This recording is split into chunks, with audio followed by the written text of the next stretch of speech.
మెదక్ పార్లమెంట్కి నరేంద్ర మోడీ గారు ప్రధానమంత్రి అయిన తర్వాత ఏమేమి ఇచ్చింది అని చెప్పడానికి అని చెప్పి నేను ఒక పుస్తకాన్ని తయారు చేసుకొని వచ్చిన.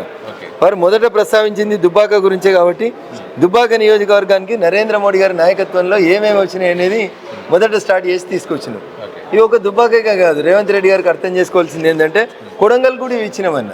కొడంగల్ ఇప్పుడు ఆయన ప్రాతినిధ్యం వహిస్తున్న కొడంగల్లో ఏ ఊరికన్నా పోయి ఊర్లో పల్లె ప్రకృతి వనం ఉందేమో రేవంత్ రెడ్డి గారిని చూడమని ఉంది.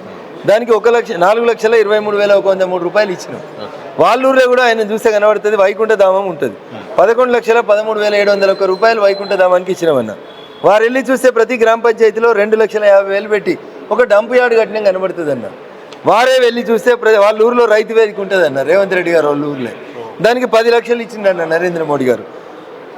నర్సరీ ఏర్పాటు కోసం అని చెప్పి చూస్తే 1,56,314 రూపాయలు ఇచ్చినాం. ఉపాధి హామీ కూలీలకి ఒక్క మా దుబ్బాక అసెంబ్లీ నియోజకవర్గంలో 230 కోట్ల